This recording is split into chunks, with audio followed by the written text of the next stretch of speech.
கோவை ஈஷா மையத்தில் மகா சிவராத்திரி விழா கோலாகலமாக தொடங்கி நடைபெற்று வருகிறது. ஈஷா நிறுவனர் சத்குரு முன்னிலையில் நடைபெறும் மகா சிவராத்திரி விழாவில் தியானங்கள், மந்திர உச்சாடனைகள், தலைசிறந்த கலைஞர்களின் இசை நிகழ்ச்சிகள் உட்பட பல்வேறு நிகழ்ச்சிகள் நடைபெற்று வருகின்றன. சிறப்பு விருந்தினர்களாக மத்திய உள்துறை அமைச்சர் அமித்ஷா, கர்நாடக துணை முதலமைச்சர் டி.கே. சிவக்குமார் உள்ளிட்டோர் பங்கேற்றிருக்கின்றனர். மகா சிவராத்திரி விழாவில் கலந்து கொண்டு சுவாமி தரிசனம் செய்த மத்திய அமைச்சர் அமித்ஷா விழாவில் பங்கேற்றது மகிழ்ச்சி அளிப்பதாக தெரிவித்தார். மகா கும்பமேளாவை போலவே கோவை மகா சிவராத்திரி விழா நடைபெறுகிறது என்றும் அமித்ஷா மேலும் தெரிவித்தார்.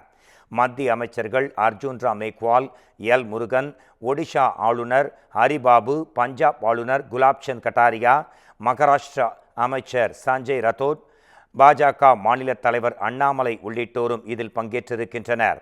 மகா சிவராத்திரி விழாவில் பங்கேற்றிருக்கும் திரைப்பட பிரபலங்களும் மக்களும் இரவு முழுவதும் விழிப்பாக இருக்க உதவும் வகையில் இசை நிகழ்ச்சிகளும் நடத்தப்பட்டு வருகின்றன.